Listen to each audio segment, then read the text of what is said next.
Press a switch.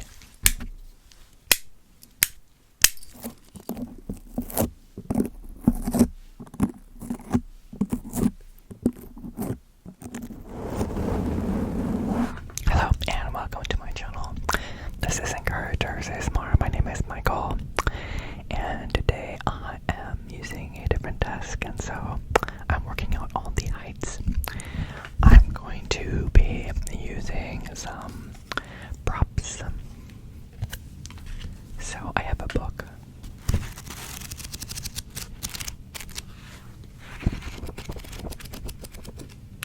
You can see I have a book. So I will be rambling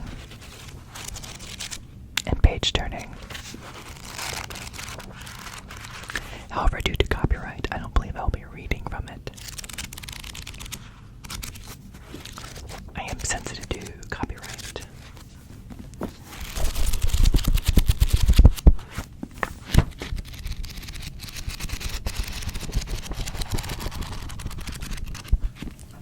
If you think of all of your favorite ASMR artists who have been struck by copyright, you probably haven't heard them because they never made it to be your favorites.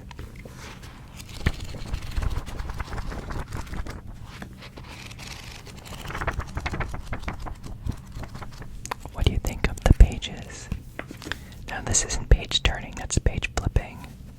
This is flipping pages.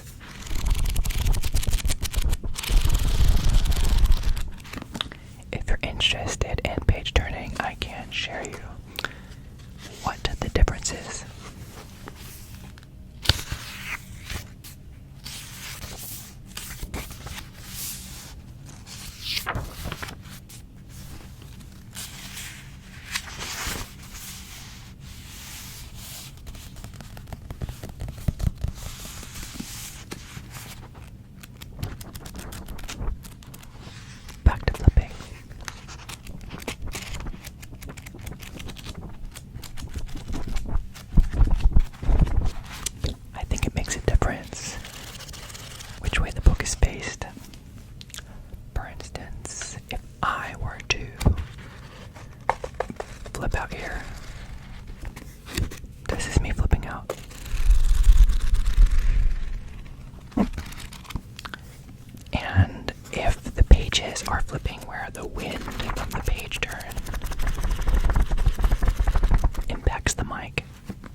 Does it make a difference?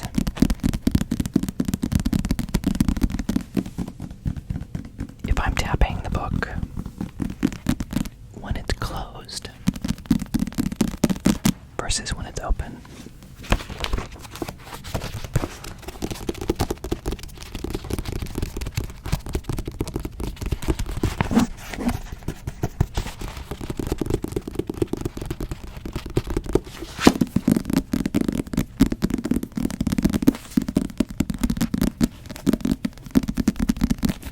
I believe the answer is yes. Now, how does book flipping compare with post-it note flipping?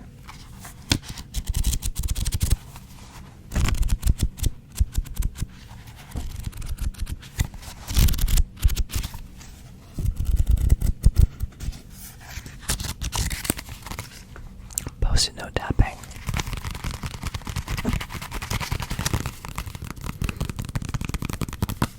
Tapping on the spine of a post-it note. That's hard. It's tiny. It's very tiny. Moving to different types of things.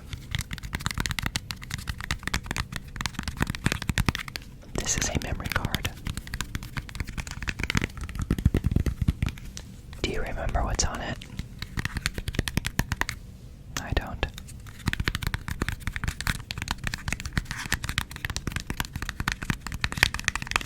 It's kind of fun. You have to... A mystery. Could it be someone's birthday? Could it be your birthday?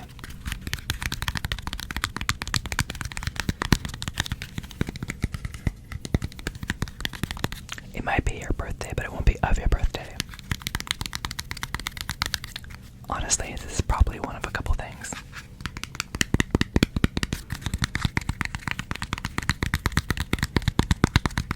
Could be some B-roll for my wife's woodworking channel, which has not yet launched.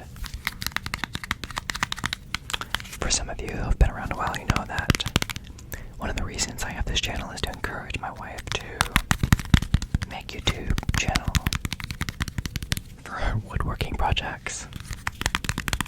I've shown some pictures, I think, of some of her stuff that she's done. She's very talented.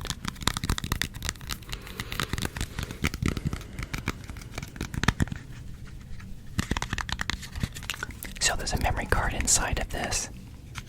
It's not loose. It's not sliding around.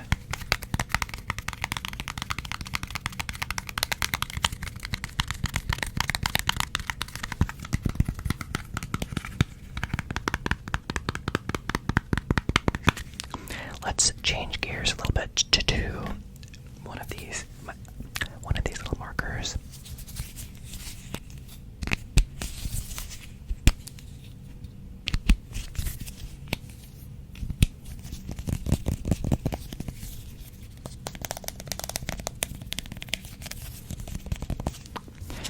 What about markers and a rewards card?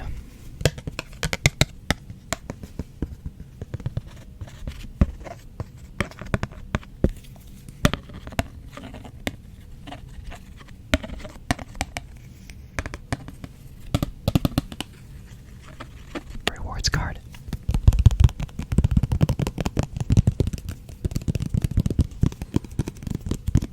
I honestly don't know how old this card is.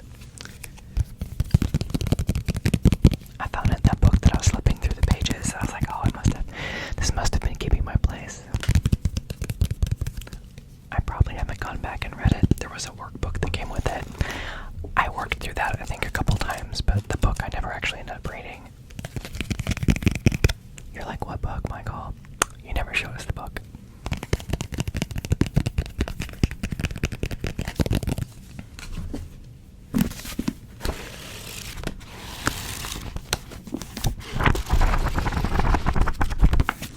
The book was Experiencing God by Blackaby.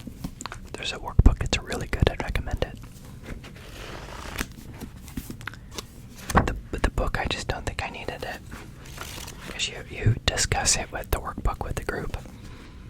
and stuff, now the nice thing about the book is, well, it's 500 pages, but the print is huge. Or at least this version that I got. Maybe this is, oh, it says large print. Okay. No more mystery. I don't remember buying the large print version, but it makes me feel accomplished if I can read that many pages so quickly. It's almost like cheating at reading. And you could say, well, Michael, actually reading and knowledge is its own gift. The number of pages and whether you feel accomplished whether you're reading or not doesn't make any difference.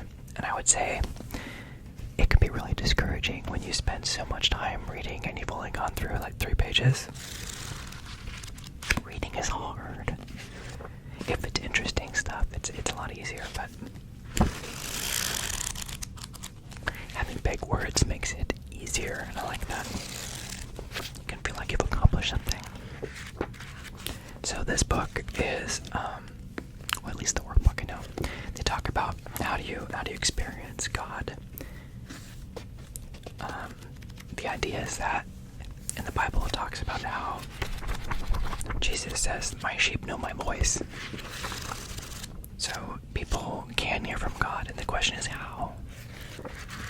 And they propose that it's through several different ways. One of those ways is experiencing God, and some of us have really cool ways of experiencing Him. For instance, I went out last night and I went to go do something at a church by where I used to live, and I wanted to grab a drink, so I drove around for a while looking for a grocery store. Finally, I just looked in Google Maps and said, "Oh, show me where the grocery store is." I got some drinks, and then I went to head out and I grabbed the first available cashier. It was our pastor's daughter. I was like, I didn't realize that she worked there.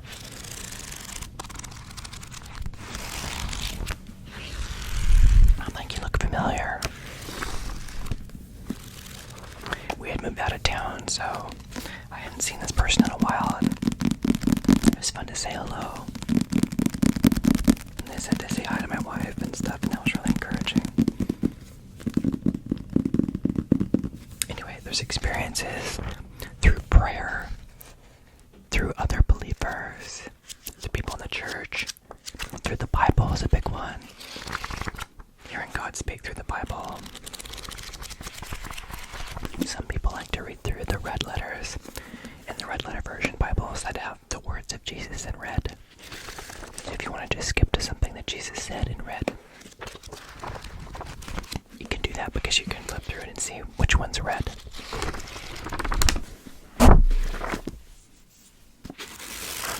So it's a good book, and there's like weekly verses to memorize, which is they're very short verses, so it's easy, and with the structure that's in place, it's not a burden, so I like that. It's very well done. So anyway, that was book flipping. This was the post-it notes.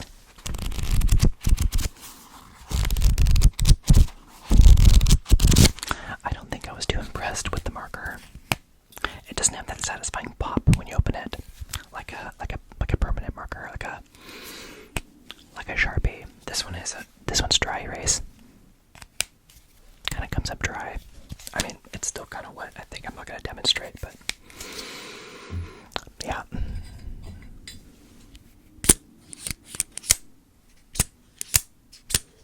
This was a Kickstarter. It's a pen. It uses magnets to pull the pen out and write, and to retract it. It can be fun to play with, like a fidget toy. But every once in a while, the mechanism that has the pen come out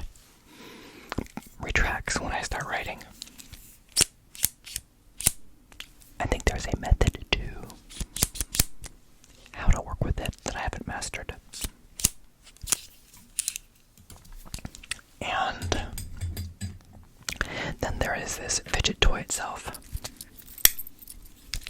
It has multiple things. It has a little controller.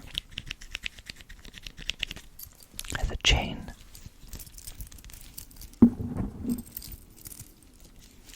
It has some buttons.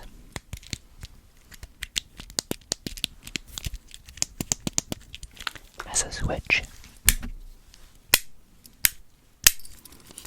It has a rubbing pad.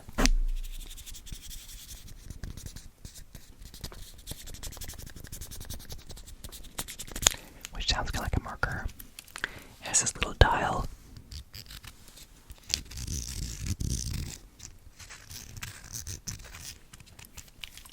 It has these little switches, these little gears.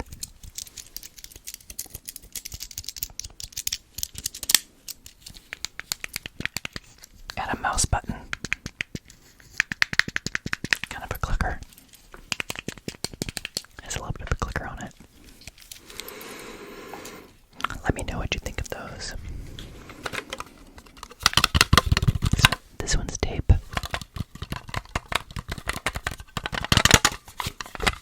It's a Scotch tape, and no, I'm not sponsored.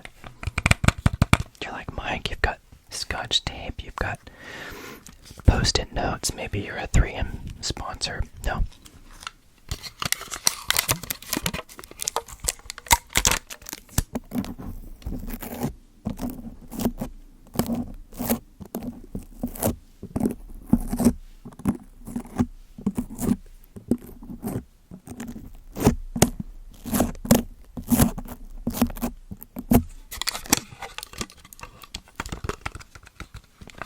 Let me know what you thought of the Scotch tape, if you want to hear more Scotch tape.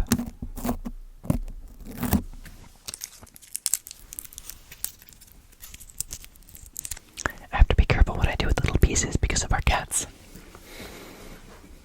One of them likes to eat plastic, and I think that will qualify. She finds the painter's tape on some of our boxes and chews on that too, so yeah. Then I have this little guy.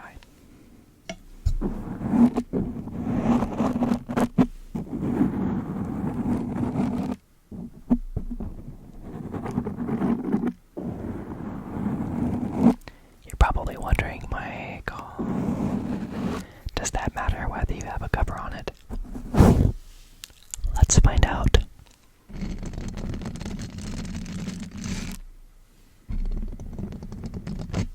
I think it does. The question is, do I sound better with the cover off? Or do you prefer the whispering with the cover on? It kind of takes the popping away. Some of you might like the popping. Some of you might be surprised by the popping. It's best not to surprise people in ASMR if that is not your intent.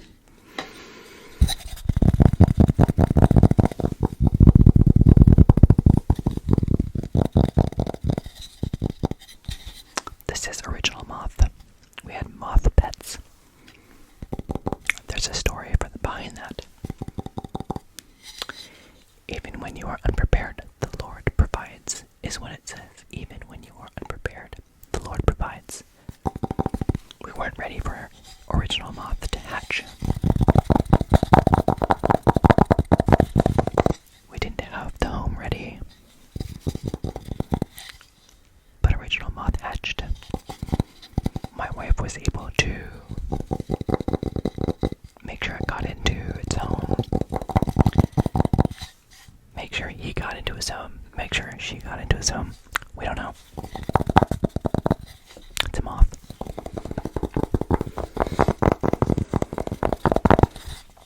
So the story behind that was, and I have a whole collection of these. My wife made these.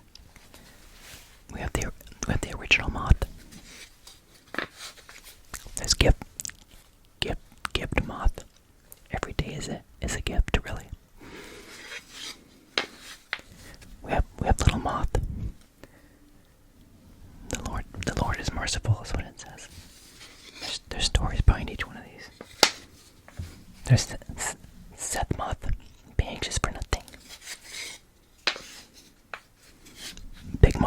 says every day is a gift. So we had, I think 5, 1, 2, 3, 4. We had at least 5 moths. Original moth was the first one. And then we had little moth, big moth, Seth moth, and gift moth. The story was that when I was a child, I was given, they were called Mexican jumping beans. These little beans in a plastic case. And you hold onto them and they jump. I didn't know that it was moth larvae inside that get hot and have to cool off. And so they jump.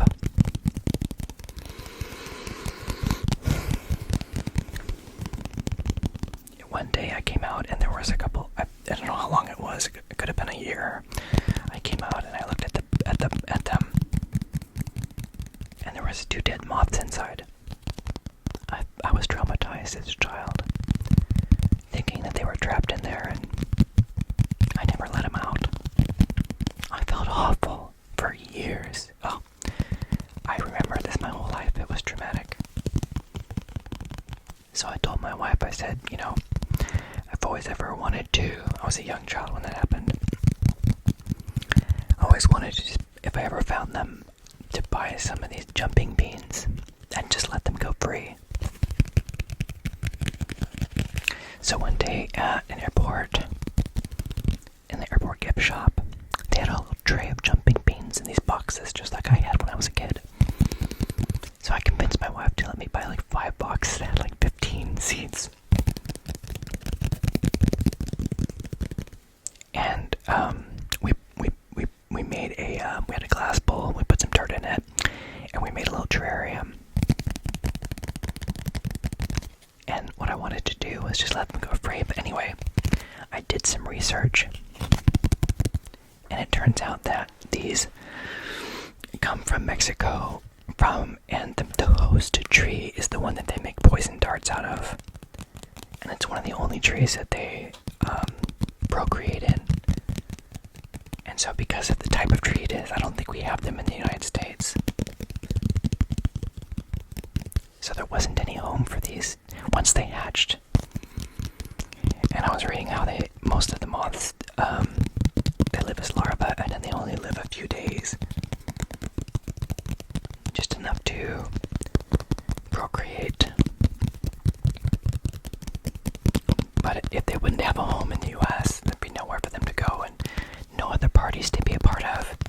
That they'd be alone and most likely would be eaten by spiders or birds. We decided to keep them in the terrarium. And they weren't supposed to eat anything. I don't think at that stage in their life.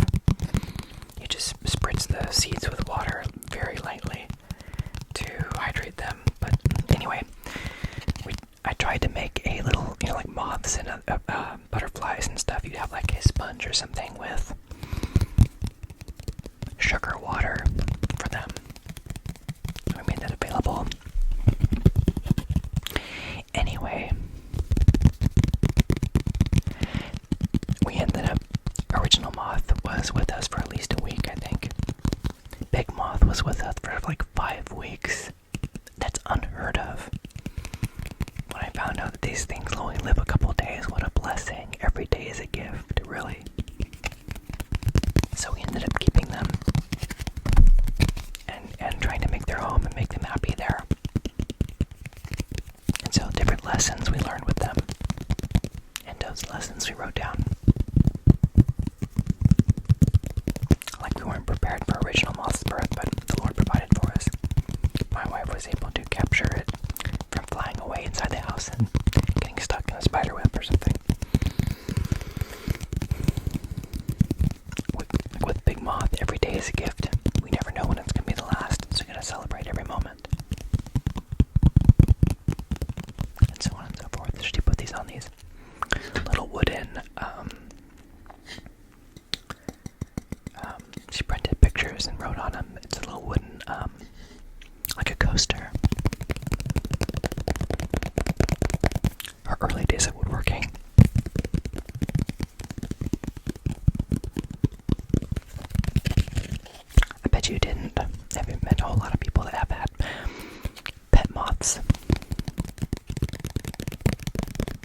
there's some people on YouTube that have pet moths, but it's more like they have different kinds and they have them as like ongoing pets, or they have silkworms, or whatever they do. Ours was just a one and done. We haven't found any more since then. I think that was really one of the only times I saw them for sale. Was that time, and that was 2017. Of course, we didn't do a lot of traveling during COVID, and by a lot, I mean I don't think any traveling to go to airports and find where they might have these.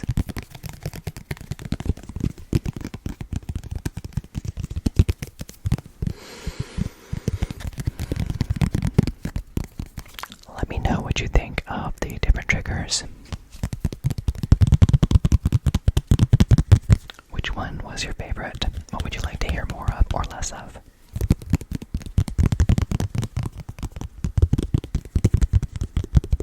And just know that I am so grateful for you.